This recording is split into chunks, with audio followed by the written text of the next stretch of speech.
Ok, pessoal, vamos começar a nossa aula 2, né? A gente hoje vai falar sobre sistemas que estão previstos no cronograma, né? Eu vou pedir para vocês, por favor, pararem de falar, tá certo? Porque a sala é grande e eu quero ver se eu preservo a minha voz para o próximo show, tá certo?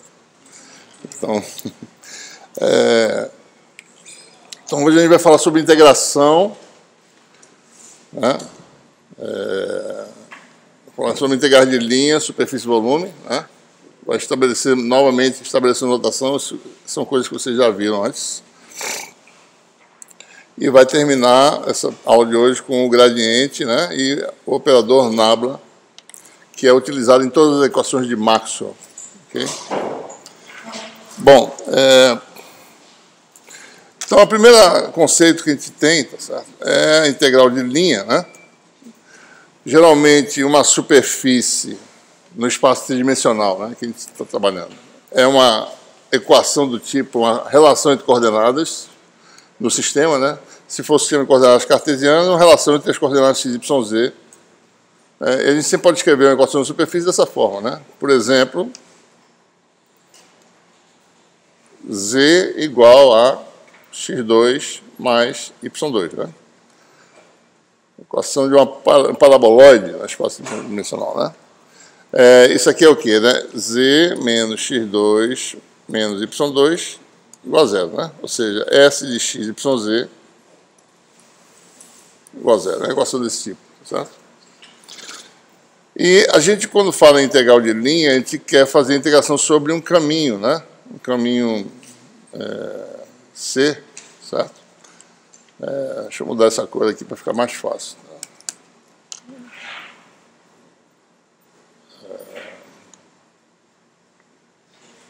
Só um minutinho. Outra cor aqui.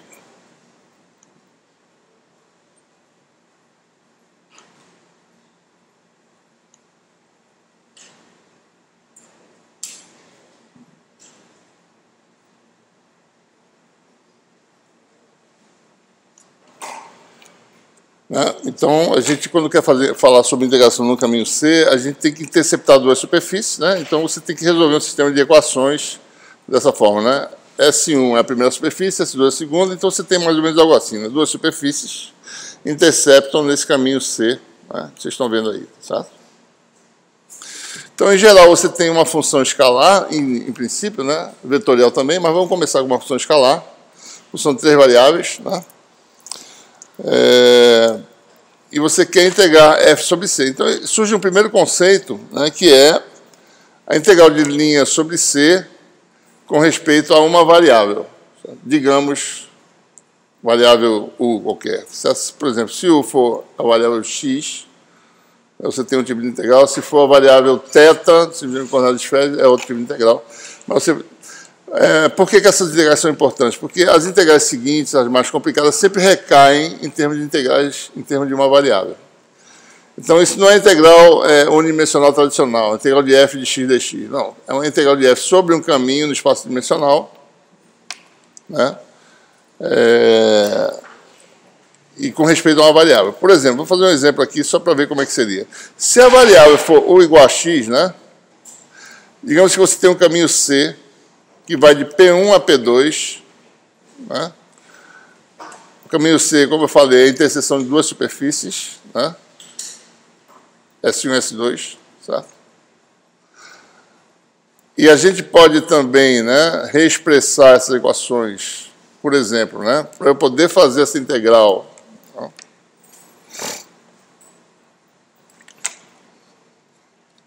I de x seria integral de f sobre c, vou anotar desse jeito. Esse C tem um início e um fim, o início é P1, o fim é P2, né? Então, a integral com respeito à variável x é integrar a função sobre C da função f de x, y, z, dx, né? Ora, para eu fazer essa integração, P1 é o ponto x1, y1, z1. E P2 é o ponto x2, y2, Z2. Para fazer essa integração, o que eu tenho que fazer? Bom, se a integral com relação a x, eu tenho que parametrizar aquelas duas equações de S1 e S2 igual a zero, tem que ser colocadas na forma y igual a y de x. De alguma forma, tem que manipular as equações e z igual a z de x. Com isso, né, eu fico com y é uma função de x aqui dentro, z é uma função de x, usando as duas equações S1 e S2 igual a zero. Então, isso aqui vai se tornar, depois que você parametriza, isso se torna uma função só de x, e os limites de integração são os valores inicial e final da variável x. Ou seja, você se transforma em x1 a x2 em dx, um f maiúsculo de x. Quem é f maiúsculo? Bom, f maiúsculo é f minúsculo de x, y de x, z de x. Ou seja, eu tenho que saber manipular as equações das superfícies para identificar o caminho, colocar na forma y de x, z de x. Por que eu estou fazendo isso? Porque eu estou integrando em relação a x. Então, eu tenho que parametrizar todo mundo em relação a uma das variáveis, que é a variável de integração, que a gente faz, certo? Então, a gente recai numa integral tradicional que a gente está acostumado, integral unidimensional, né? Dessa forma. Por que a gente está falando sobre essas coisas? Porque as integrais de linha mais sofisticadas e mais complicadas sempre podem ser transformadas, no final, numa integral simples unidimensional. As de linha, né? De superfície, integral dupla. Volume, integral tripla. Vou fazer um exemplo aqui.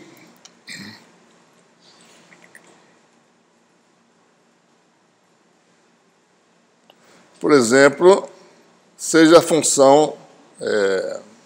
isso é uma função qualquer, né? Isso é uma função que varia com as três coordenadas. Poderia ser, por exemplo, a temperatura dessa sala, certo?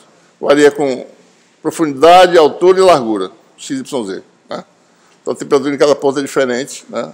Porque tem, o sol está batendo na parede, tá certo? Tem ar-condicionado ali em cima, tem uma temperatura diferente lá de fora, tem temperatura aqui lá embaixo, tem condições de contorno, né? A gente usa em teoria magnética e em transmissão de calor também, e a temperatura varia, certo? Então, é uma função de três variáveis. Né? Pode ser uma função desse tipo, certo? Então, suponha que você tenha as superfícies y igual a x, z igual a x, são dois planos do espaço 3D, né? Interceptam, formam um caminho, certo? E o ponto 0, 0, 0 é comum às duas superfícies, ponto 1 também. Né? Então, a gente quer fazer a integral de f sobre esse caminho, né? Em que o ponto inicial e o ponto final são esses. E aqui estão as duas superfícies, né? X está para cá, né? Y está para lá, e o Z está para cá. Né? Aqui está o ponto inicial, e aqui está o ponto final. Então, se vocês olharem bem, esse azul aqui é um plano x igual a y, né? Y igual a x, que corta o primeiro octante, digamos assim, né? Em 45 graus em relação a x, e outra superfície é z igual a x, que corta o plano xz no meio, né? Intercepta tem essa reta, certo? Vamos calcular então y, né? Então é integral de f sobre c com relação à variável y, certo? Então a gente muda a parametrização, aqui vai ser todo mundo em função de y, x igual a y, x igual a z, mais z igual a x, mais x igual a y, vai dar z igual a y. Essa é a parametrização. Tá? Então, quando você faz x igual a y, aqui vai dar 2y mais y ao quadrado, que vai dar 3y mais y2. Certo? E você tem, então, a integral tradicional simples, né, unidimensional. Certo? Aqui vai dar y2 sobre 2, né? E essa aqui dá y3 sobre 3. Se calcular direitinho, vai dar esse resultado aqui, 11/6, um número, né? Ok?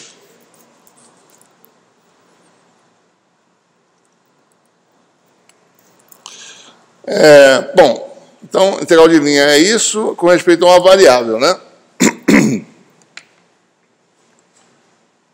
Existe também que a gente vai se deparar algumas vezes no curso, né? com a integral de linha sobre C com respeito ao deslocamento L, né? Ao longo do caminho. Tá? Então, agora você tem um novo cenário, né? Um caminho vai de P1 a P2. E agora a minha variável de integração, meu elemento diferencial, não é dx nem dy dz, mas é o elemento de comprimento ao longo do caminho. Tá? Então, eu vou ter um integral de linha, aqui está um subscrito L, só indicando que é com respeito ao deslocamento. Né? Por exemplo, se f igual a 1, eu tenho IL, né? Igual à integral de dl. Né? Eu tenho um comprimento dessa trajetória, certo? Utilizado em cinemática, né? Para mecânica, etc. Tá? Bom, aí é um pouco mais complicada a situação, né? Porque eu preciso agora parametrizar em termos de uma variável. Né?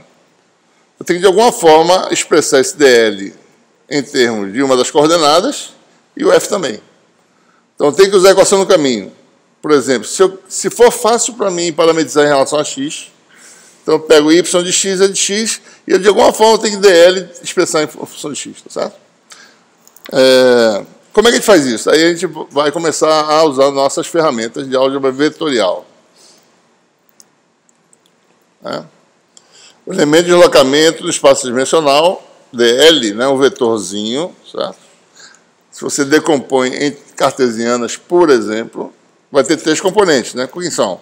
Bom, deslocamentos diferenciais nas 3 direções. Tá? E, por exemplo, se eu quero mapa... Então, você tem o vetor dl, isso aqui, né?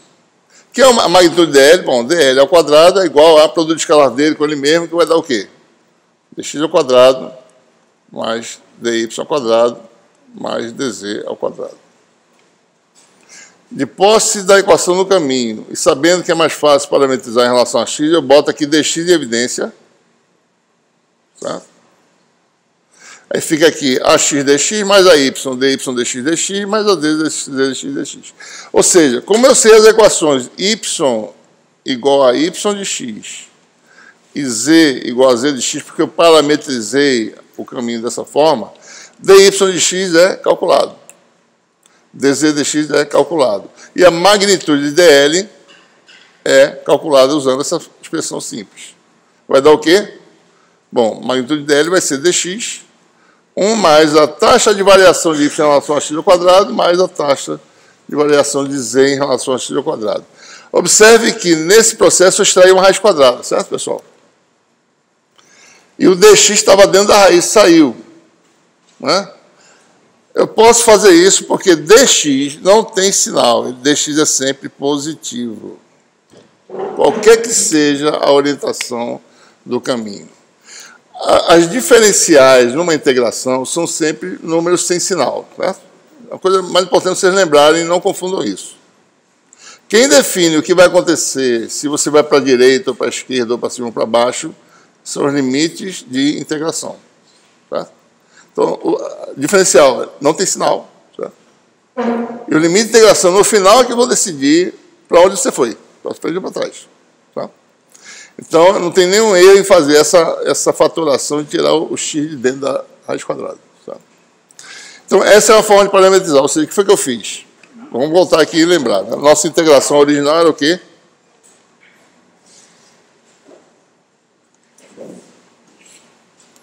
Era calcular a integral com relação a L. Né? Então, o que foi que eu fiz? Parametrizei f em relação a x, porque foi fácil, nesse exemplo fictício. Né? Expressei dl dessa forma, e agora eu tenho a integral final, aqui está o dl, pronto. Isso aqui tudinho, tá certo? X é função de x, y é função de x, z é função de x. Isso aqui, se y é função de x, dy dx é função de x, dz dx, todo mundo é função de x. Isso aqui dá o quê? Uma função de x. Né? Faltou um dx aqui, pessoal. Então, corrijam nas notas lá, tá? Dx. Então, ficou a integral tradicional de x1 a x2 de uma função de x dx. Tá? Então, a integral é complicada. Você transformou a integral dl na integral em relação a uma variável. E aí você vai usando na variável que for mais fácil. Se for z, é mais fácil você fazer em função de z. Tá? Ok? Ou seja, se você quiser parametrizar em relação a y, você parametriza, daí você fatora, por exemplo, né, em relação a y, minha fatoração do dl muda um pouco, né? Eu faria dl igual a dy em evidência, né? Se eu quisesse parametrizar em relação a y, né? Vai ficar ax dx dy, né? Mais ay mais az dz dy, né? E o que aconteceu aqui? Bom, é porque aqui o meu caminho foi mais fácil eu fazer x igual a uma função de y, e y uma função, e z, né? Uma função de y, certo? E daí eu tenho o módulo, né? dl igual a dy, né?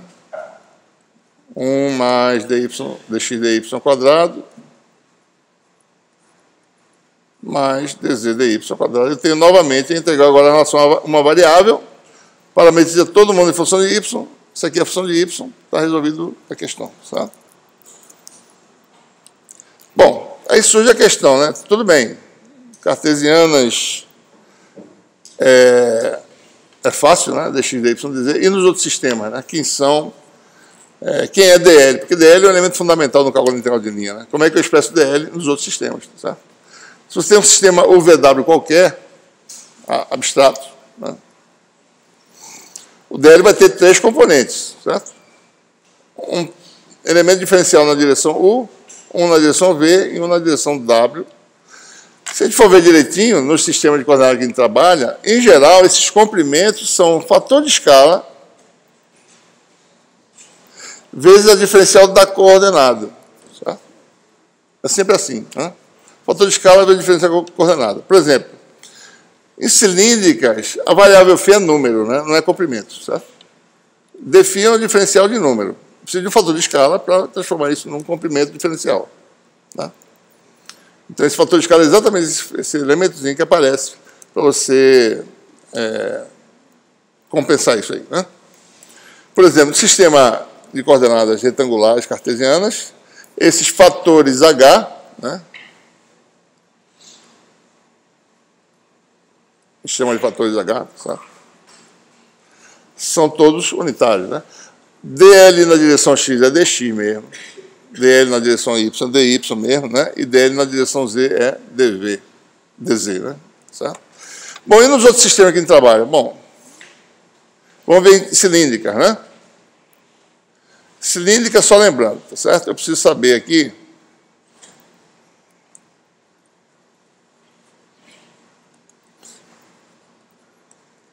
quem é o comprimento diferencial na direção radial quando eu vario a coordenada radial de um pequeno incremento. Quem é o comprimento diferencial na direção azimutal quando eu vario a variável correspondente, que é o φ, de um pequeno incremento. E quem é na direção z, né?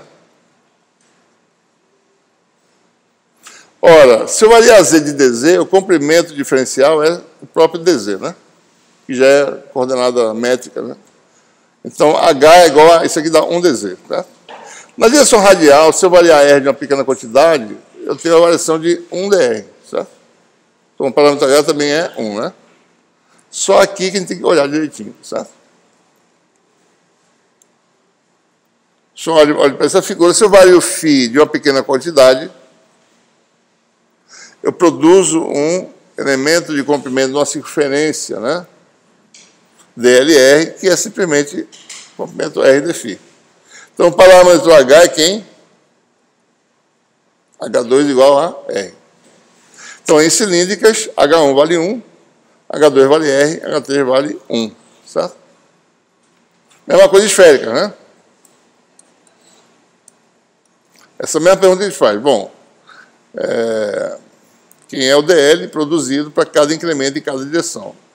A r, dl radial, mais a θ, dl polar, né? Mais a φ, dl azimutal. Certo? Então, você tem aí, bom, variando r de dr, eu tenho aqui um comprimento diferencial 1dr, né? E aí, nos outros, a gente tem que olhar com calma, tá certo? Vamos olhar aqui.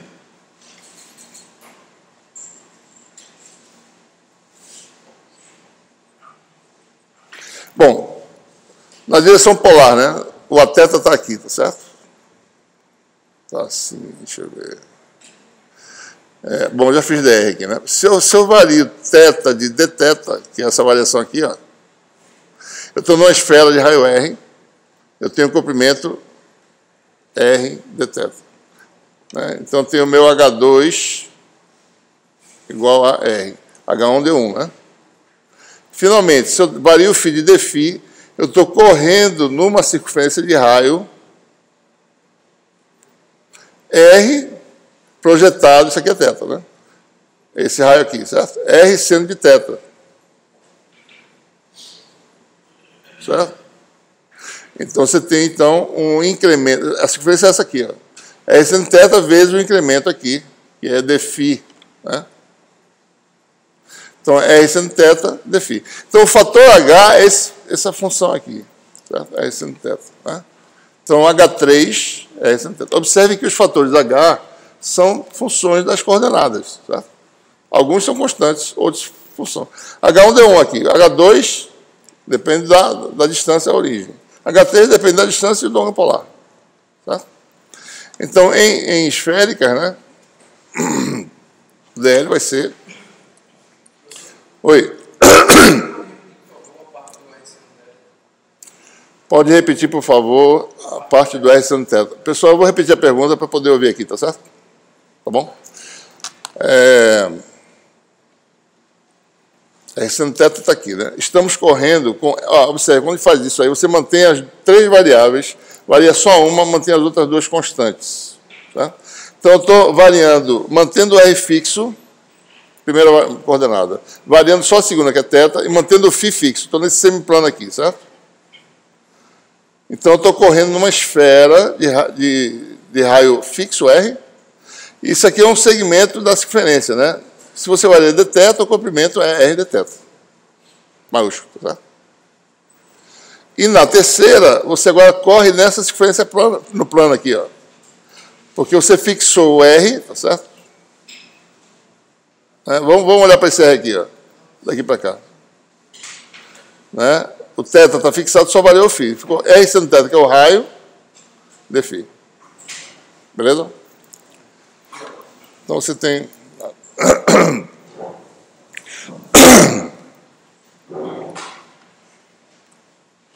dr é R, né? Mais R dθ a θ, mais R seno θ dφ. Afim, nas 3 direções tem diferenciais das coordenadas, né? Com os fatores de escala, certo? Que dá 1, certo? Então, em qualquer sistema, se tivesse outro sistema, eu faria esse raciocínio. Veja os comprimentos em cada direção e obtenho, certo? Então, por exemplo, qualquer que seja o sistema agora, eu posso parametrizar, usando o mesmo raciocínio que eu fiz em cartesiana, certo? Por exemplo, se for fácil parametrizar em relação a R, né? Se a equação da superfície for assim, ó, S, mais fácil, né?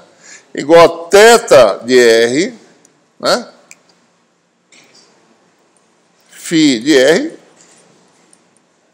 Então, aqui eu vou botar R em evidência para fazer o meu fator de escala, dl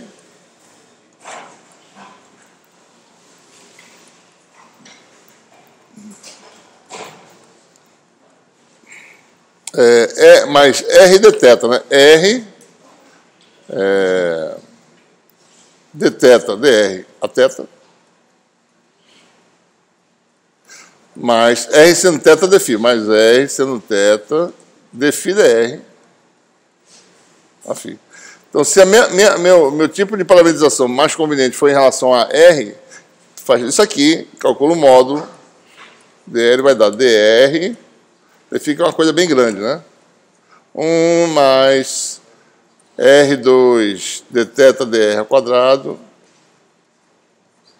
mais R2 seno ao quadrado de θ dφ dr ao quadrado. Então, ficou todo mundo aí, depois que você fez, né, as parametrizações, isso aqui ficou tudinho, uma função só de R. seu campo lá de R, θ, φ, se transformou, né, com essas parametrizações,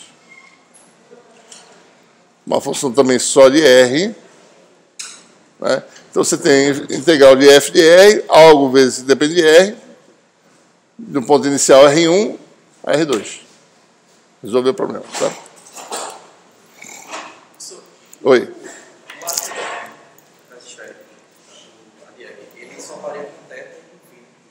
O AR só varia com θ e com φ. Isso. O Aθ também e o Aφ só varia com φ. Tá?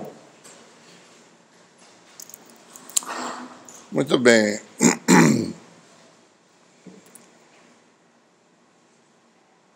Bom, e aí você tem agora, a gente falou integral de linha só escalar, né? Função escalar f, minúsculo, né?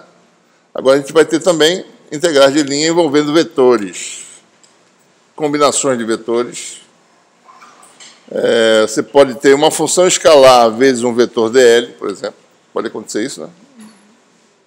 Um campo escalar vezes dl, você tem que integrar, né? Um vetor, observe, o resultado disso dá um vetor, viu, pessoal? Né? É somar vetores. Essa símbolo de integração é soma, né? Vai somando os vetores e tem um resultante. Tá? Aqui também. Um vetor dl somando vetores. É um vetor vezes um peso, soma tudinho, dá um vetor no final. G. E tem esse tipo de integral, por exemplo, também. Produto vetorial de dl com vetor, dá um vetor.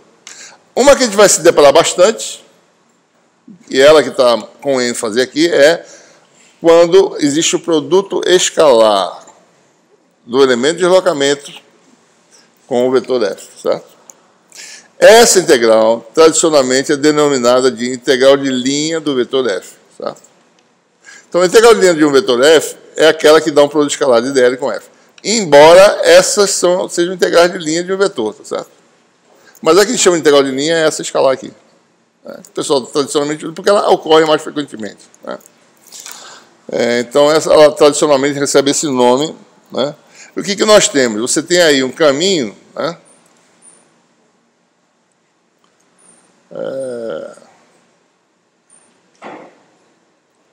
Que vai de P1 a P2.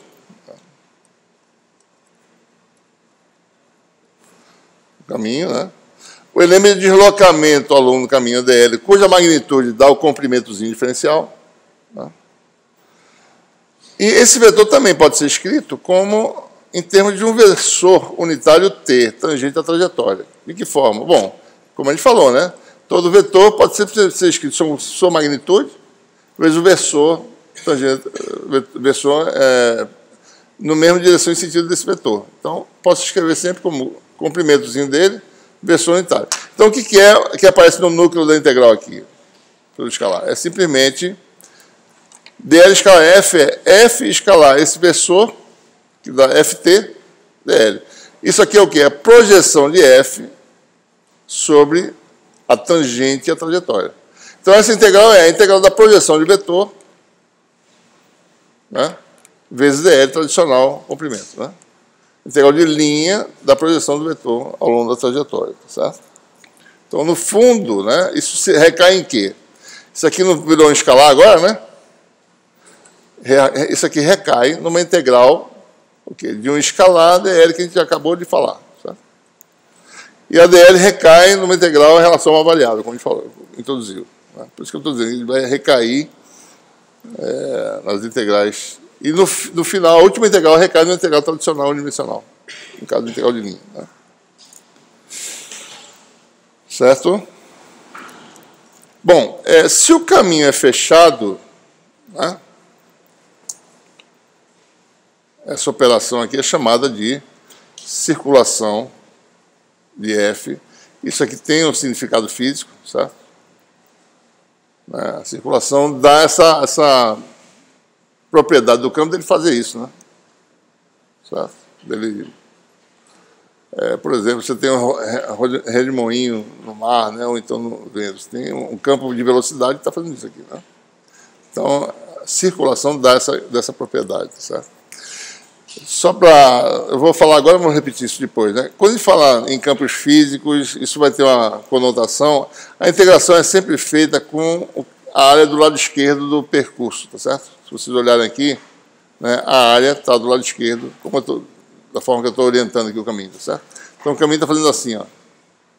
E a área está do lado de dentro, tá? Isso não é importante agora, mas vai ser importante depois, eu só estou alertando. Então, já que isso vai ser importante, vamos sempre fazer a integração desse jeito, tá? Embora a gente... a menos que se fale de fazer de outra forma, tá certo? Bom, e no sistema qualquer, o VW, tá certo? Essa integral vai dar o quê, né? Bom, o sistema VW, DL é H1, vou botar assim, H1 DU, né? Como a gente falou antes, né? Temos os parâmetros o VW mais H2 DV AV mais H3 DW AW. O campo vetorial, então, nesse sistema vai ter 3 componentes. Vai ter um componente U, que é a função de 3 variáveis, certo? A U. E uma segunda componente também, função das 3 variáveis.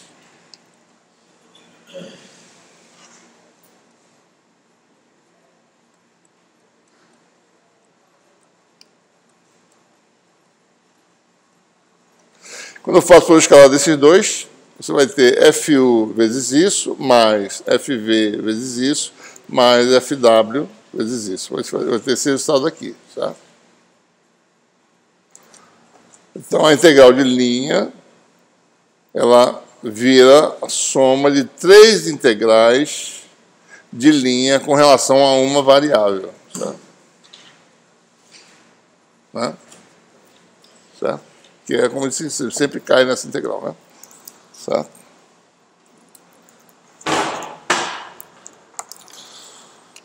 Vou fazer um exemplozinho. O exemplo no livro está de um jeito, a gente vai fazer agora de um pouquinho diferente. Lá está em cilíndrica, a gente vai fazer em cartesiano, só para ter uma segunda forma de fazer, né? Então, suponha que você tem um caminho fechado, que é feito por esses 3 segmentos, C1, C2 e C3, né? Observe que eu estou orientando a minha área do lado esquerdo. Isso está no plano Z igual a 0. Tá?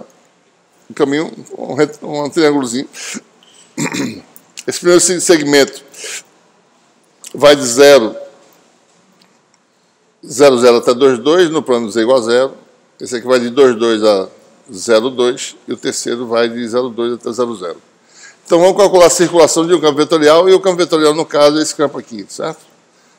Cada componente é a função de mais de uma variável, né? Certo? Não tem componente Z, no caso.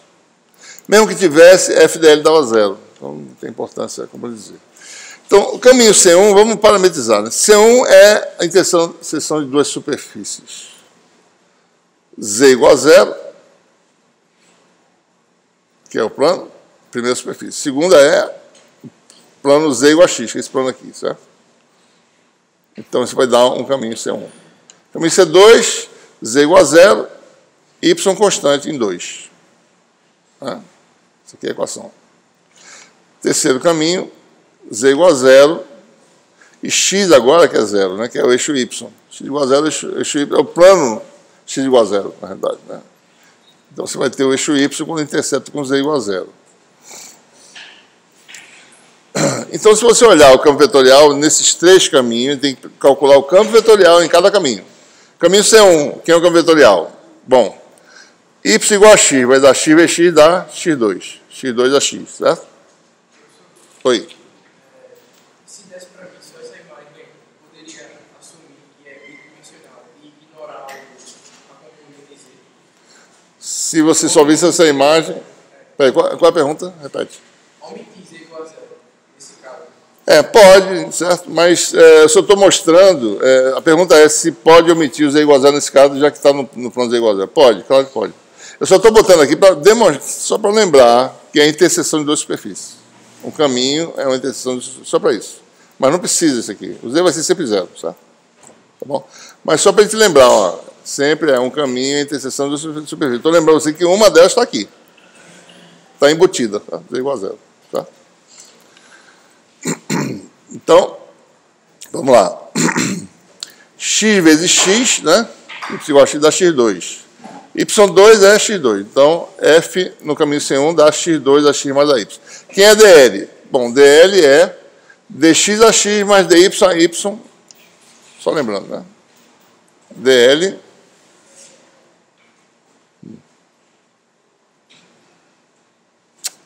Olha tudo.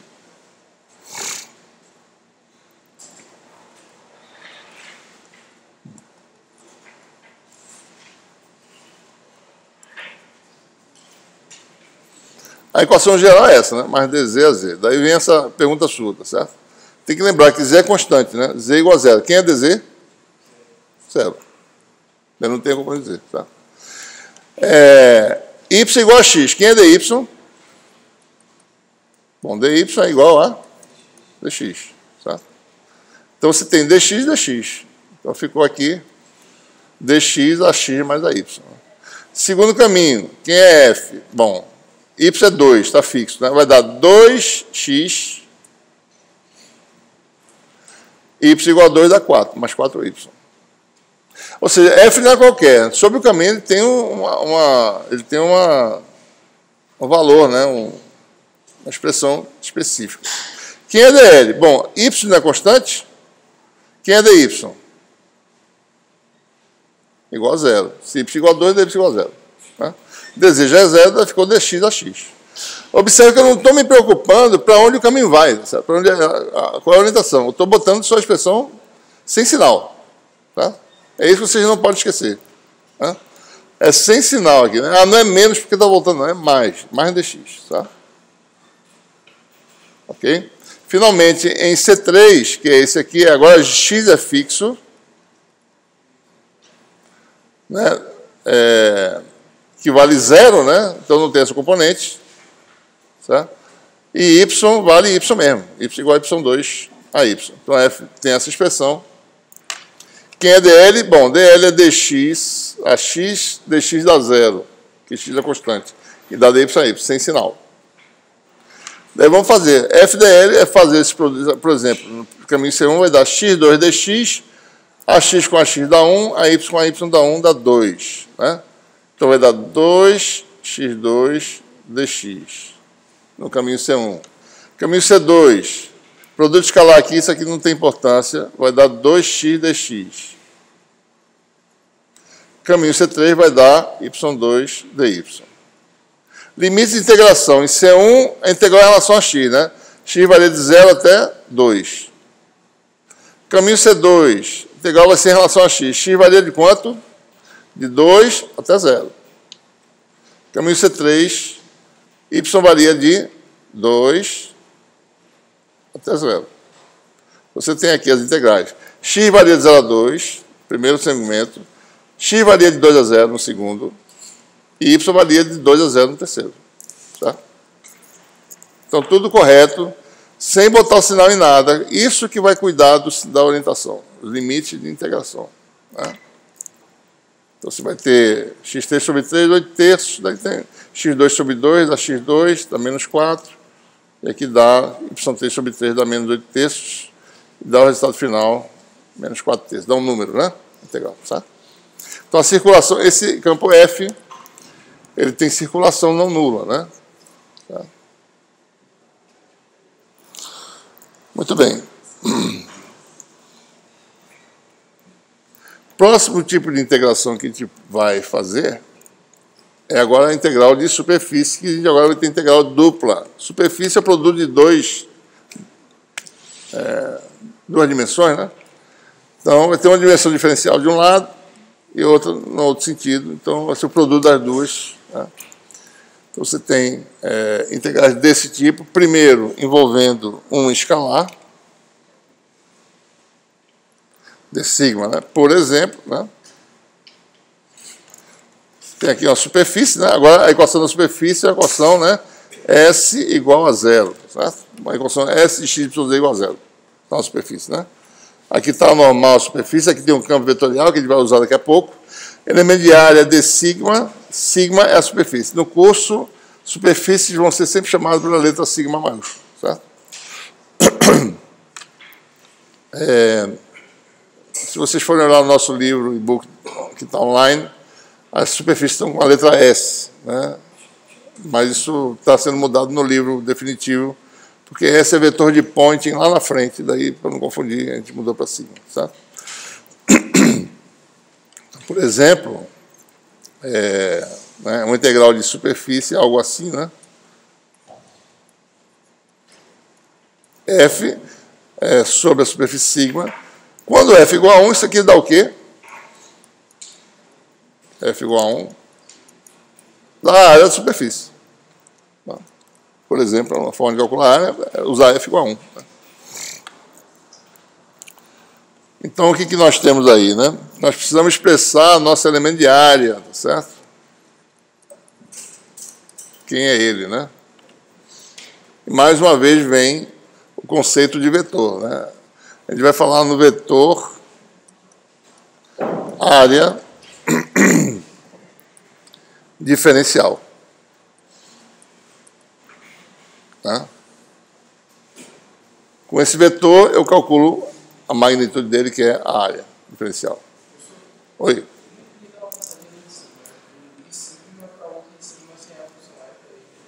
Repita, por favor, que eu não ouvi. Sem a função F ali em cima, aquela implicação ali em cima, da integral.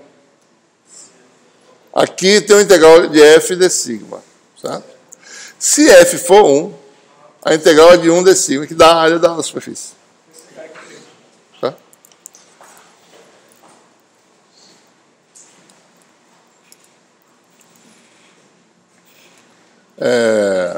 Então, até aqui também tá, a notação também é ambígua. É bom. Por enquanto vamos usar essa, tá certo? Muito bem. Bom, se for escalar, a gente parametriza, tá certo? Calcula esse elemento de área, que a gente vai mostrar a receita qual é já já. Mas um tipo de integral que é comum e que a gente vai se deparar, tá certo? É a integral do produto de f projetado na direção normal, a superfície. Tá? Tem um campo vetorial, projeta na direção normal e multiplica pelo elemento de área. Isso é um tipo de integral que vai ocorrer. Integral da projeção de f na direção normal de sigma. Né? Esse vetor aqui, certo? A gente define como vetor área diferencial, né, de sigma, por definição, é a normal de sigma. Normal para onde? Para fora ou para dentro? Para onde você quiser. Certo? Em geral é para fora de uma superfície fechada, por exemplo. Né? Mas você que define o seu de sigma, para onde você quer fazer. Né? Mas o vetor de sigma é o vetor que é dirigido no sentido da normal e magnitude igual a de sigma. Então, aqui você tem a projeção. Essa tipo de integração é chamada de fluxo de um vetor através da superfície sigma. Né? Temos operações desse tipo em eletromagnetismo. Uma delas é o fluxo do vetor de deslocamento elétrico, que dá a lei de Gauss. Né? O deslocamento elétrico, fluxo através da superfície fechada, é igual à carga envolvida. Certo? Bom, então, essa é a importância. Então, o que nós precisamos é ver quem é esse de sigma. Né? Então, fluxo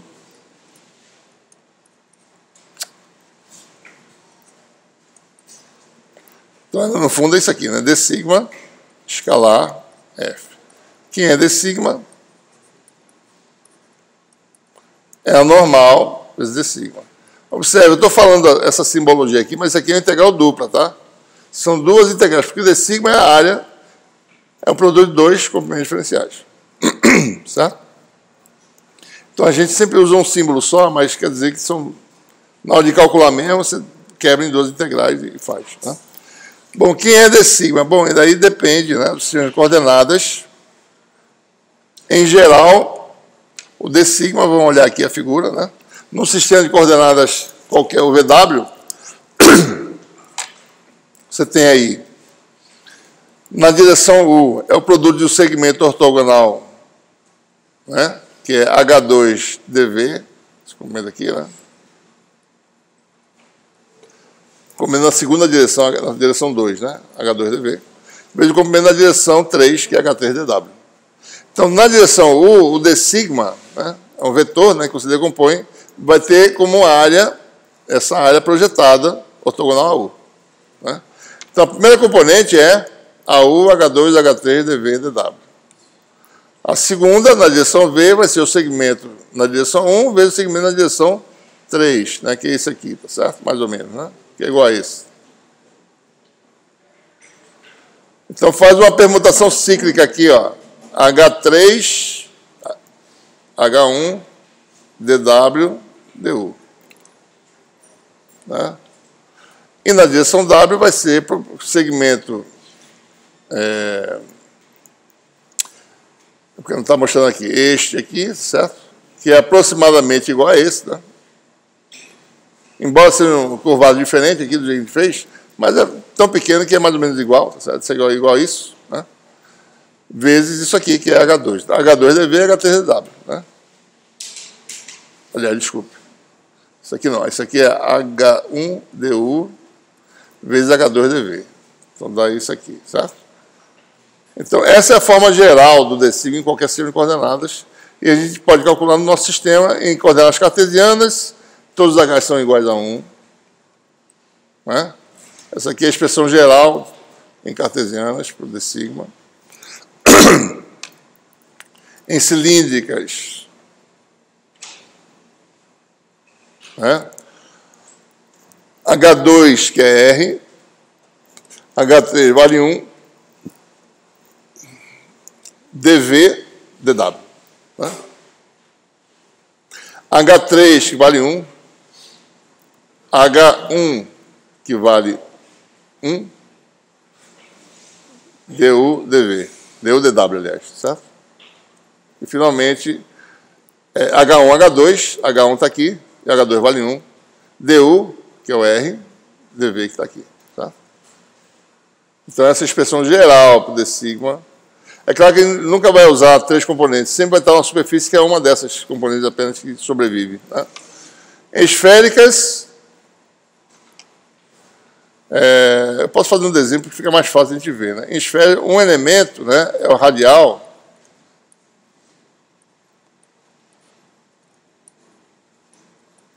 que é esse segmento aqui, que é R d θ, lembrando, né, sobre a esfera, R d θ, o outro é R seno θ d φ. Né? São os elementos ortogonais a R, certo? R2 seno θ d θ d φ a R. Dá isso aqui. Né? Na direção do ângulo polar, né, você está numa superfície cônica. Assim, ó. R seno θ d φ. Aqui está o θ, certo? Estamos correndo na circunferência de raio R seno θ, né, que a gente falou antes. E aqui você está num cone, tá certo? Em que você varia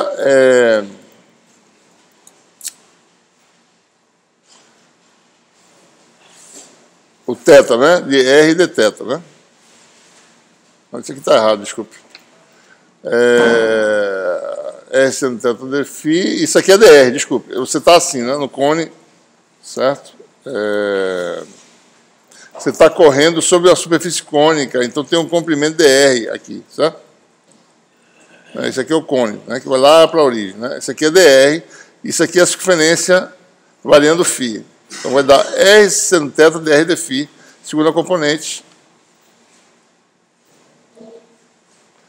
E finalmente, no azimuth, você está aqui, ó, deixa eu fazer um semiplano φ constante, em que você varia R, varia θ de dθ, e varia R de dr. Então você tem isso aqui, ó. dr e o outro é R dθ. O afim está fazendo isso, ortogonal esse semiplano aqui, certo? R dr dθ. Né? A gente já fez isso, mas eu só estou mostrando novamente para a gente se habituar. Certo? Em particular, tem a componente radial, que é essa aqui, que é importante, tá certo? Que a gente vai trabalhar um pouco com ela não só aqui, mas em antenas também, tá certo? No capítulo sobre antenas de eletromagnetismo 2, né? A gente vai trabalhar o conceito de ângulo sólido. Né? O ângulo sólido é a generalização em 3 dimensões do que a gente sabe no ângulo, em 2 dimensões. Ângulo plano. Ângulo plano, a gente sabe, né? Figura fechada subtende quantos radianos? 2π. Tá? E uma figura fechada do espaço dimensional subtende o que exatamente, né? Ora, o ângulo é uma coisa interessante de se conceber, né? Um ângulo, por exemplo, no plano, né? Ele define uma região infinita entre 2 retas, né? Porque é infinita, né? Essa área aqui dentro é infinita, por um parâmetro finito, né? Tem um parâmetro finito que define a área infinita, o ângulo plano, certo? Né? Interessante. Ângulo sólido também, tá certo? O ângulo sólido seria, se no plano é algo assim, entre 2 retas, no espaço é um canudo. Um conezinho de sorvete, certo? Um canudo dá um ângulo sólido. Pergunta é, quem é esse ângulo sólido? Bom, a gente olha aqui, olha para a componente radial do vetor área diferencial, né? A componente radial é R2 seno θ de θ de φ. Né? É ela que a gente vai olhar para entender essa questão de ângulo sólido. Olha,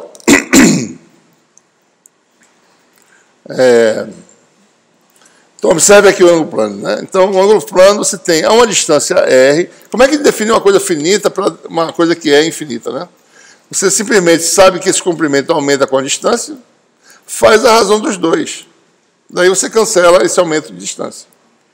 Né? Então, por definição, o ângulo plano diferencial é o segmentozinho diferencial sobre R. Radianos, né? É um número adimensional.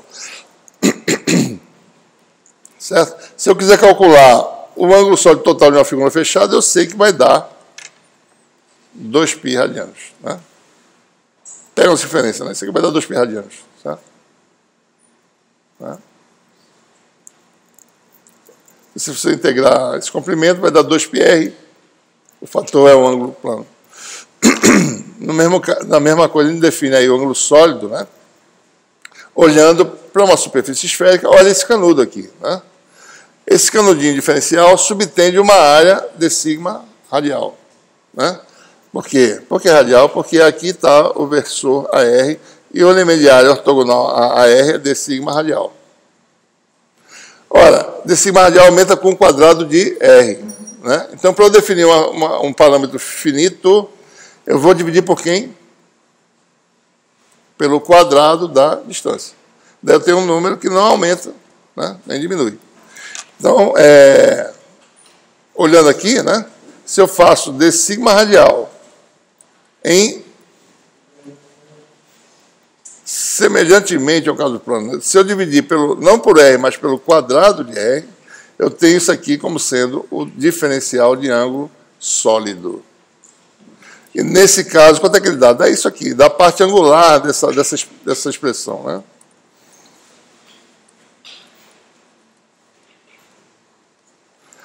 Certo?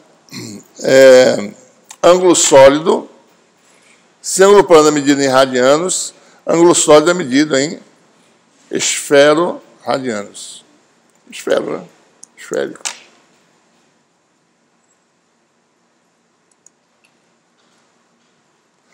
Símbolozinho esse aí. Mas é um número, tá? Só para lembrar que é coisa sólida. Só para lembrar que é um ângulo sólido, não é um plano. Né? Qual é o ângulo sólido subtendido por uma figura fechada, então, pessoal? Né? Ora, vamos ver aqui. Uma figura fechada qualquer subtende que ângulo sólido? Se a diferencial de ângulo sólido é seno θ de θ de φ, para eu gerar todo o espaço, né, que é o ângulo sólido subtendido pelo espaço, Eu vou variar θ em toda a sua variação, que é de 0 a π. E φ de 0 a 2π. Então, o ângulo sólido do espaço tridimensional é integral agora integral dupla, né? Integral dupla, tá certo? De 0 a π seno θ de θ, 0 a 2π de φ. Tá? Integral de dφ vai dar quanto? 2π. Integral de seno de θ vai dar menos cosseno de θ de 0 a π, que é igual a cosseno de θ de π até 0, que dá 1 menos 1, que dá 2. Certo? Então, o ângulo sólido do espaço tridimensional é 4π esferoradianos. Tá? Né? Não é 4π ao quadrado, não é 2π vezes 2π, não, é 4π. Certo? Você pode pensar, é 2π ao quadrado, é 2π vezes 2π dá 4π ao quadrado, não, dá 4π. Tá? Um octante, que é, no caso do plano é um quadrante, né? No caso tridimensional, um octante vai dar 1/8, π sobre 8, cada octante dá π sobre 8 esferoradianos. Certo?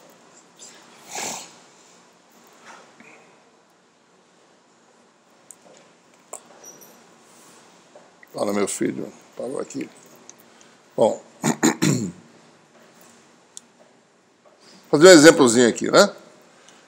Considere o campo vetorial dado por um campo que varia com o inverso do quadrado da distância, que é um campo que a gente vai se deparar, o campo elétrico, por exemplo, né?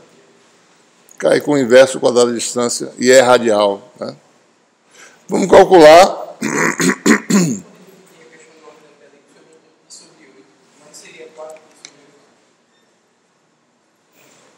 π sobre 2, desculpe. Eu falei π sobre 2.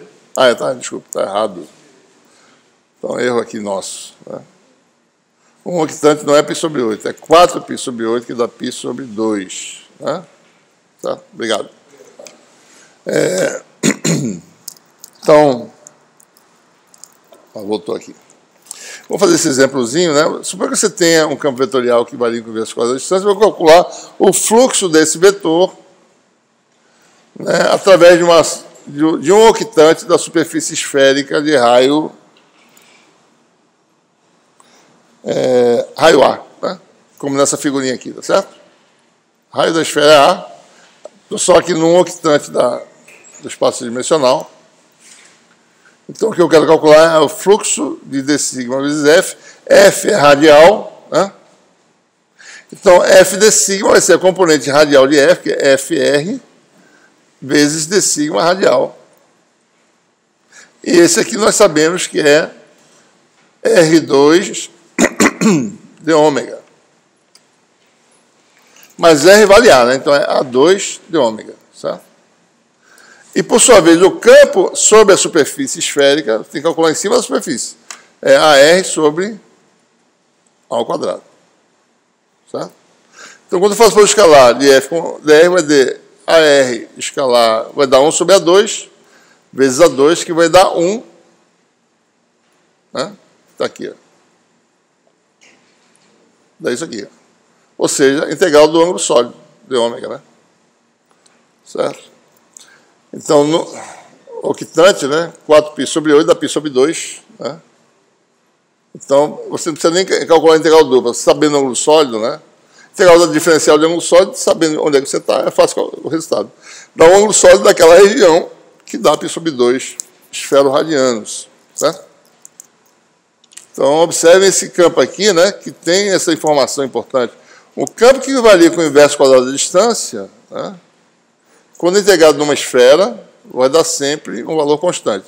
Se eu tivesse integrado em toda a esfera, né, então o fluxo daria integral de ômega numa esfera, né, que vai dar 4π. Independente de quem? Do raio da esfera.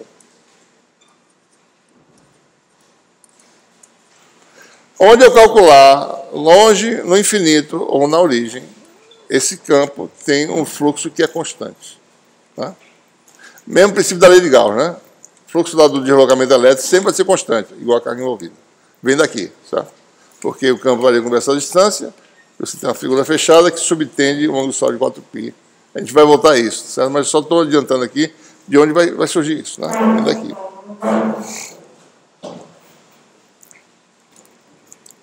Bom, finalmente, nessa parte de integração, a gente também vai se deparar com integração de volume, né? Que agora são produto de 3 comprimentos. Integrais podem ser desse tipo, escalar, né? Ou vetor vezes elemento de volume. Elemento de volume, no espaço dimensional tradicional, é sempre escalar, né? A gente usa vetor, certo? Só se fosse um espaço abstrato, a gente poderia até pensar nisso, mas não no nosso caso, nas coisas com que a gente trabalha. Então, o elemento de volume sempre vai ser um escalar, certo? Produto dos 3 comprimentos nas 3 direções, né? No sistema genérico vai dar esse produto aqui, certo? E aí você pode escrever as expressões, né? Nos 3 sistemas, tá certo? Produto simples dos elementos diferenciais. Integração é tripla, né? Em cilíndricas e, finalmente, em esféricas. Né? Se você botar a função 1, você calcula o volume das coisas, né? Por exemplo, certo? O volume de uma esfera, né? Usando esse conceito aqui, certo? Por exemplo, né? Volume da esfera, né? Vou fazer aqui rápido, certo? Vou fazer aqui fora. Como é que é o volume da esfera, né? Esse negócio aqui. Enganchou aqui o negócio. Peraí, deixa eu ver. Agora. O volume de uma esfera de raio A, como é que calcula?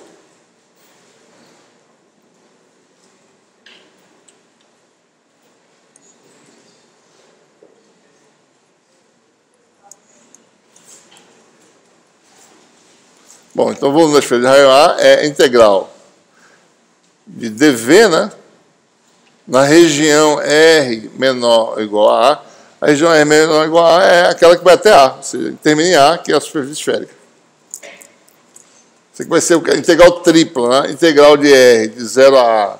Lembrando, dV é R2 seno θ dr dθ dφ. Ou, para esse caso específico, eu posso escrever que dV é igual a R2 dr vezes d ômega. Então, eu faço a integral de R2 dr, integral de d ômega, de 0 até quanto? 4π esferoradianos. Em vez de fazer 2 integrais, faço uma no ângulo sólido direto, certo? Não perco tempo. Isso aqui dá R3 sobre 3, dá A3 sobre 3. Integral de ômega dá 4π. Certo? Direto. Ou então fazer individualmente. Dá seno θ dá 2, integral de φ dá 2π. 2π dá 4π. Né? Certo? Bom, então para a gente terminar para a parte final da aula,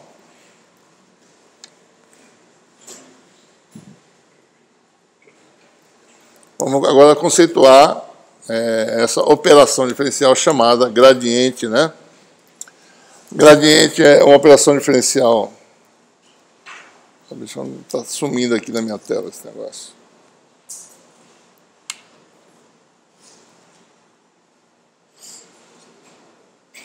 Deixa eu só fazer uma coisa rápida aqui, peraí.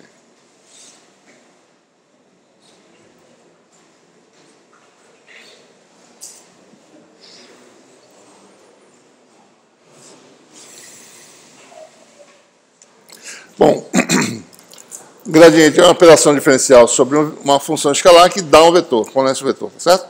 Bom, considere aí o caso de 2 superfícies vizinhas, né, bem próximas, certo? Aqui tem algumas figuras mostrando, né? Aqui tem 2 superfícies. Uma é a superfície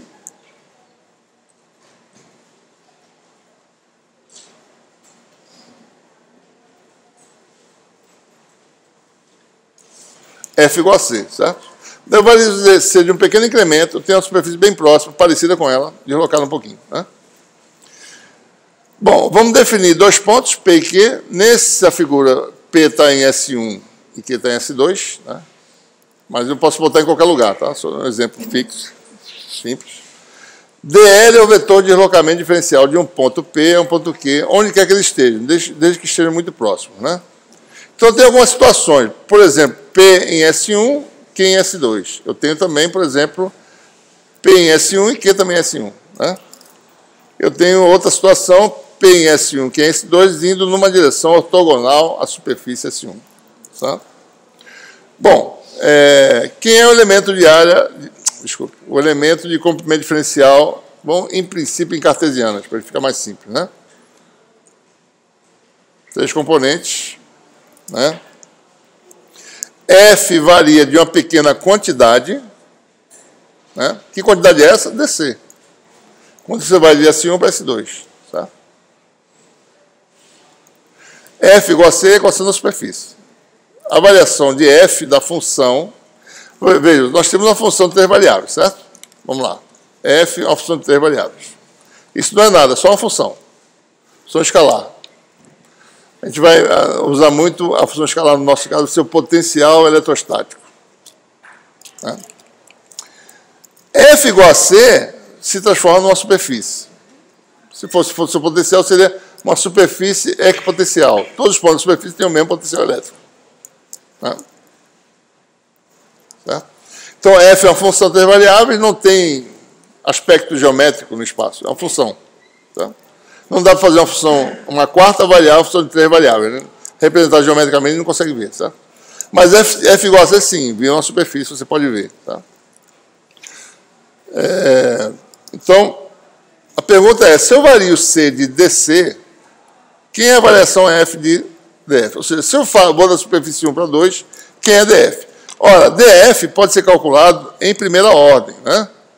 Se você está no ponto P e vai para o ponto Q, eles estão muito próximos, o deslocamento de um para o outro DL, que tem 3 componentes, é porque eu vario x de x até x mais dx, y varia de y, que é o ponto original, até y mais dy, e z varia de um pequeno incremento, Z mais DZ, né? Certo? Se fosse uma dimensão só, como é que seria, né? Só lembrando para vocês, nosso cálculozinho, expansão em série de Taylor, né? Taylor. F de x mais um incrementozinho, chamado de epsilon, né? É aproximadamente quem? F de x mais o quê? Vocês estão lembrados, não? Função linear, né? Qualquer função de qualquer tipo, primeiro termo é linear. E quem é o coeficiente? Derivada. Declividade da função linear. Certo? Naquele ponto, né? Que está a função, nesse ponto aqui, se aproxima em torno desse ponto por uma reta. Então, isso aqui é uma reta que é f desse ponto aqui, mais a declividade vezes x. Mas é f', né? Vezes o incremento, né? Varia o epsilon para os dois lados, vezes epsilon. Se calcular o próximo termo, vai dar mais o meio de D2F. Daí você vai poder se afastar um pouco mais do ponto, para você poder melhor aproximar. D2F, dx2, epsilon ao quadrado. E assim por diante. Como é que a gente calcula isso? Você não precisa saber nada, certo? Bom, f de x mais epsilon, digamos que é A, né, chamado de x0, tá certo? Mais b epsilon, mais c epsilon quadrado, mais d epsilon cubo, mais etc. Basta isso. Quem são os coeficientes? Bom, se eu faço epsilon igual a 0, então f de x0. Então, A igual a f de x0. Deriva em ambos os membros, tá certo? E faz epsilon igual a 0. df dx no ponto x0. Derivado aqui dá 0, aqui dá b, aqui dá 2c epsilon, que vai dar 0, e o resto dá 0. Então vai dar 2b. Então b é 1 meio de df dx. Aliás, desculpe, né? d2f dx2. Né? E assim por diante. Derivo de novo. Vai para 1 vezes 2, 1 meio vezes 1 terço. Vai dar 3 fatorial. Certo? Derivada terceira. E assim por diante. É daqui que sai. Expande uma função assim e sai calculando as derivadas. Você tem os termos. Tá? É bem simples. Tá? É um princípio básico simples. Né? Uma função decomposta em potências de x. Tá? Só isso. Cada coeficiente, o artifício está saindo derivando para eliminar os coeficientes. Você calcula os coeficientes. Então, até a primeira ordem, que é o que a gente quer, o primeiro termo é simples, a derivada, a declividade da função. Mesma coisa em 3 dimensões. F de x mais ΔX. Né? Vou botar assim para não confundir os. Y mais ΔY. Z mais ΔZ é o quê? Em primeira ordem, aproximadamente quem? F no ponto original, mais a correção em x vai ser uma função linear, tá certo? Não vai ter nada quadrático. Então vai ser uma função tradicional. ΔX derivada em relação a x. Parcial, né? Mais ΔY, df, dy. Se eu quisesse continuar, daí ia ter produto D2F dx2, D2F dx dy, D2F dy2 e assim por diante.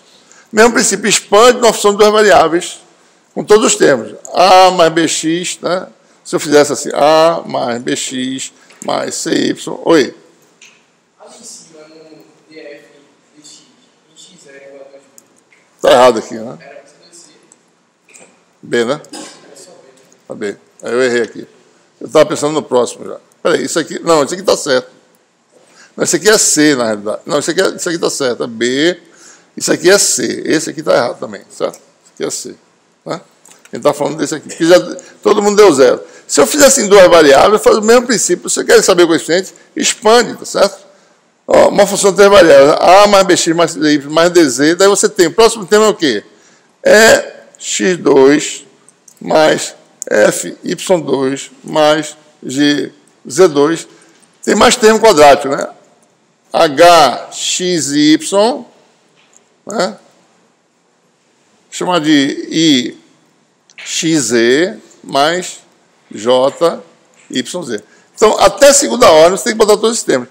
Esses termos todos são calculando falando de derivadas. Mesma coisa. É bem, as coisas são bem mais simples do que parecem, tá certo?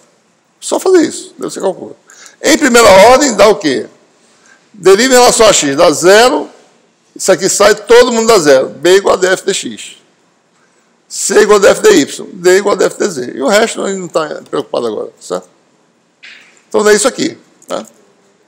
Então, a diferença f no novo ponto, que é o ponto Q, certo? Menos f no ponto P, que dá df,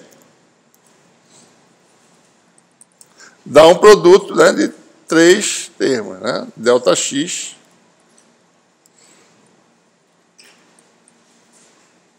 parcial, né? Lembre-se que a gente, quando faz isso aqui, a derivada é como se a função depende de 3 variáveis, estou derivando parcialmente em relação a uma delas, né?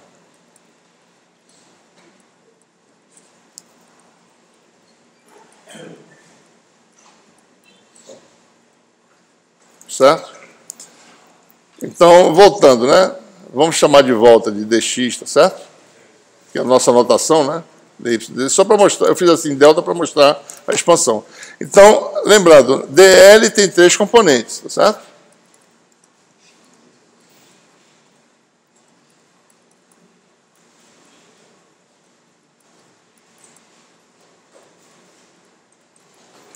Né? Isso aqui é o produto escalar de 2 vetores. Um deles é esse. Quem é outro? É um cujas componentes são df dx, df dy, df dz. Né? Então, nós temos isso aqui, que eu acabei de mostrar. Então, um vetor é o dl, que está aqui. O outro é um vetor que tem componentes df dx, df dy, df dz. Né? Certo? Então, a variação de f pode ser calculada, né? Ou seja, isso aqui a gente chama de nabla aplicado a f. F é uma função escalar. Ele tem um operador diferencial. Se fosse em uma dimensão, é ddx, né? Em 3 dimensões é um vetor, certo? Um vetor nabla, que é esse vetor cujas componentes são operadores diferenciais. Ele não tem valor, né? Cada componente é um operador diferencial. Então, o que acontece aqui? Para que a gente define isso? Só para ele não ter que escrever df desse jeito, com 3 termos. Ele escreve com um termo só, né? df, dl, produto escalar com quem? Nabla de f. Nabla de f é o vetor que tem essas componentes aqui, certo? Então, essas coisas são feitas para a gente simplificar a notação. Pega um negócio desse tamanho para ele ficar menor, né? E aparece o nabla, que é o... E essa operação, nabla de f, é chamada de gradiente. Nabla é uma coisa, e nabla de f é uma operação diferencial sobre o escalar, que é o gradiente de f. Né? Gradiente como uma derivada tradicional, mede a taxa de variação, certo? Mas o gradiente tem interpretações importantes, certo? Vamos olhar aqui, né? Oi. O gradiente sempre vai ser tangente à superfície que ele estiver trabalhando? Não, vai ser ortogonal. Vou falar agora, certo? Vai ser ortogonal. Primeira propriedade, né? O gradiente é ortogonal a f igual a c, certo? Então, f igual a c é a superfície, né? Então, o gradiente é um vetor sempre ortogonal. Vamos ver por quê, certo? Observe, né? Antes de eu mostrar por quê, f é conhecido, certo?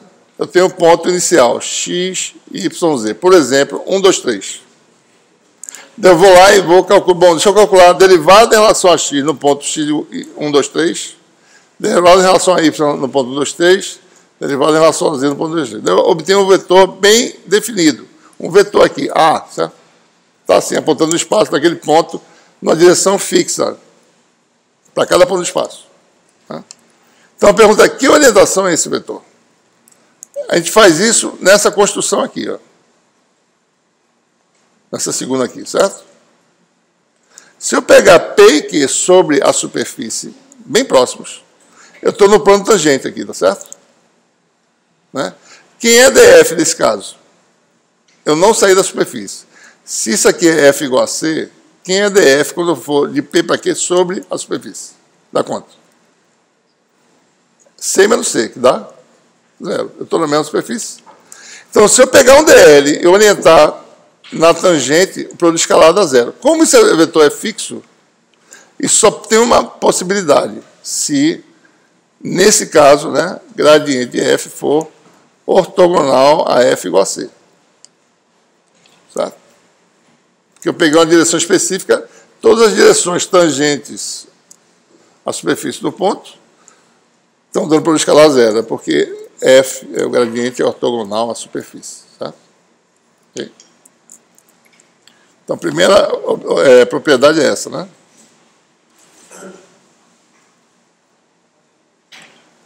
O gradiente de f é ortogonal a f igual a c. Né? Magnitude do gradiente, tá certo? Qual é, né? Bom, vamos ver, né? Essa terceira construção. Agora eu venho aqui, oriento, eu já sei onde o gradiente aponta, é ortogonal, né? Pego e vou na direção do gradiente agora. Pego o meu dl ao longo da direção. Olha, se eu for aqui, o dl tem um tamanho, né? Se eu for aqui, tem outro, certo? Se eu for aqui, eu tenho a menor distância entre as superfícies. Então, o dl atinge seu menor valor. E quando ele está paralelo, no mesmo sentido do gradiente, então o produto escalar dá quanto? dl escalar gradiente de f. Isso aqui está parado, né? Eu peguei dl e orientei na direção.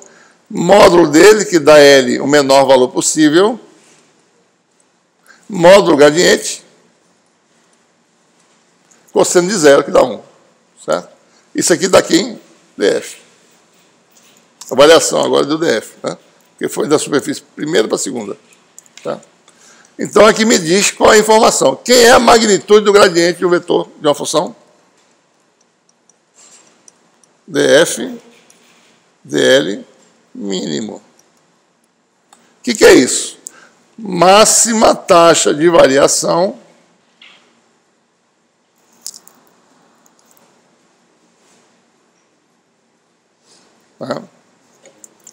máxima taxa de variação. Se eu quiser variar o mais rápido possível, eu vou na direção de quem? Do gradiente. Se eu vou inclinado, eu vario devagar, certo? Porque df é o mesmo, dl é maior. Se for no sentido do gradiente, é mais rápida a variação, certo? Curiosamente, eu trabalho com eletromagnetismo, mas no momento eu estou trabalhando no problema de otimização, né? Que você tem que achar o máximo de uma função de mais de uma variável, 2 ou 3, certo? Isso é eu quero construir um dispositivo que eu quero obter a melhor resposta possível. Daí eu tenho que otimizar 3 parâmetros. Tem uma função, a melhor desempenho possível é a função escalar, certo?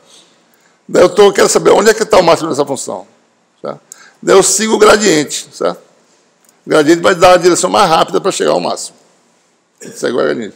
Então, simplesmente seguir o gradiente. Se você segue o gradiente, você acha o máximo da função.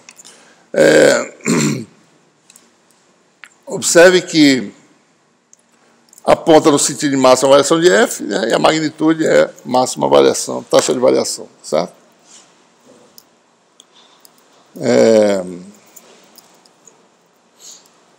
Fazer agora, finalmente, alguma dúvida, pessoal, nessa questão? A gente pode calcular, a gente vai calcular aqui ainda, né? Vou fazer um exemplo rápido aqui. Uma das coisas que o gradiente serve, né, como eu falei agora, a otimização, é uma coisa que o pessoal trabalha em engenharia muito, tá certo? Otimização de funções de objetivo, né? Você quer otimizar uma resposta de dispositivo, essa resposta é uma função escalar, que depende de vários parâmetros. Então, você usa o gradiente para poder chegar nesse ponto ótimo aí, certo? Uma outra coisa importante no espaço 3D é calcular normal a superfície, né? Tá? Se o gradiente é normal a f constante, ele é a direção normal à superfície, f constante, certo? Então, suponha que você tem uma função f, né? Por exemplo, essa função aqui, ó.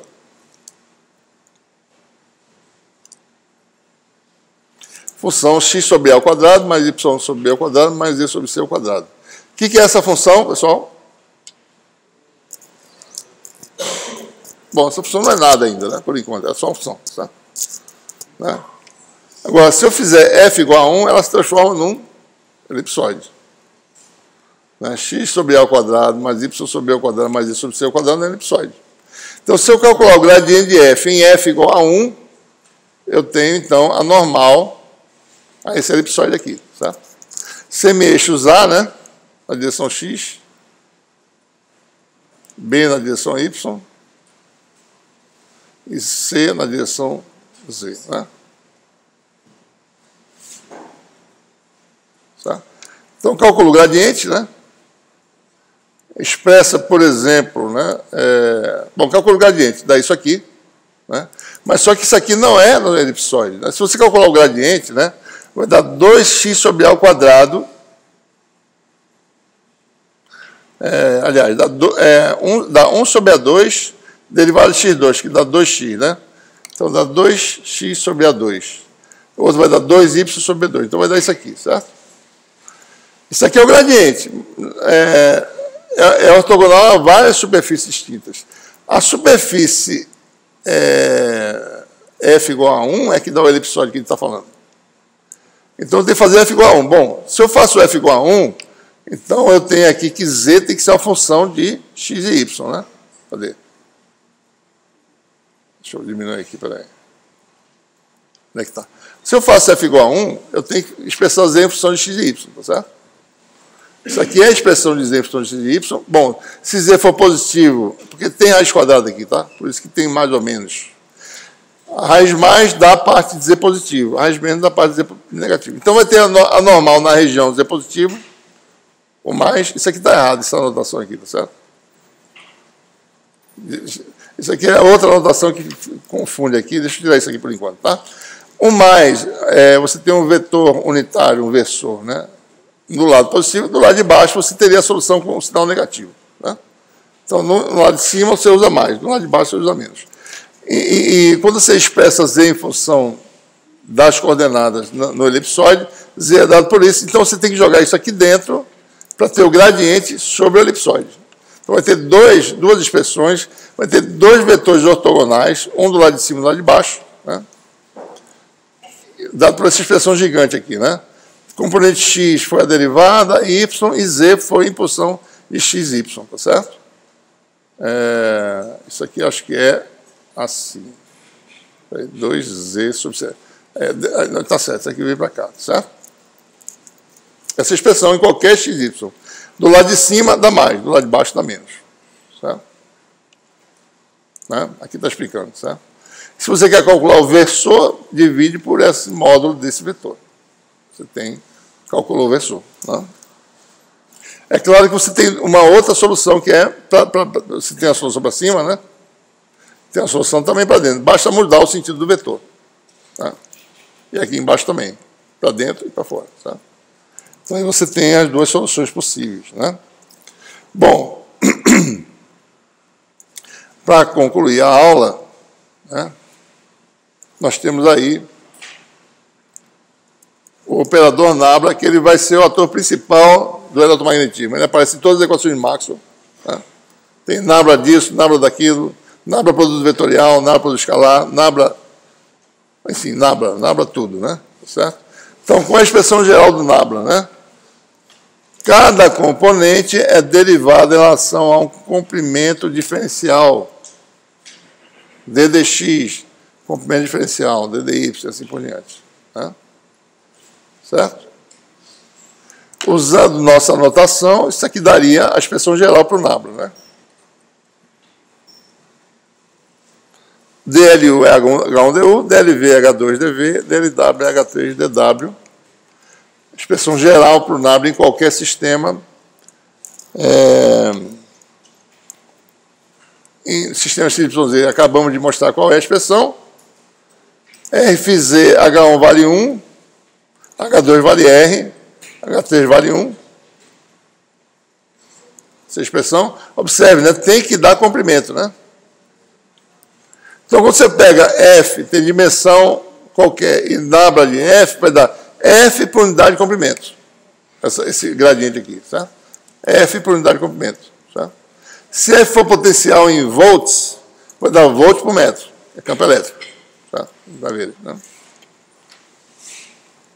E aqui, H1 igual a 1, H2 igual a R, R de θ, H3 é R seno θ.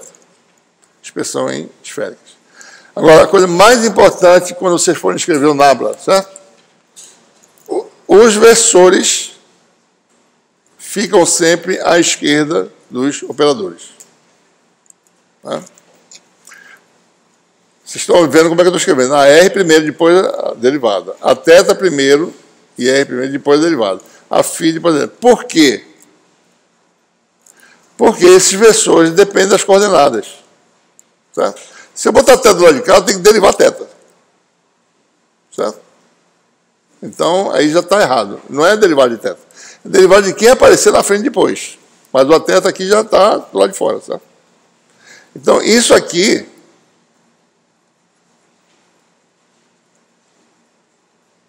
não é a mesma coisa que isso aqui. Certo? É totalmente diferente. São coisas totalmente diferentes. Tá? Então, quando escreve o operador original, versores do lado esquerdo, operadores diferenciais do lado direito. Certo? Bom, então a gente termina aqui. Alguma pergunta final? Uma dúvida?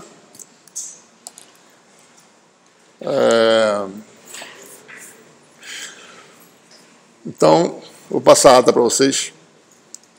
Ok?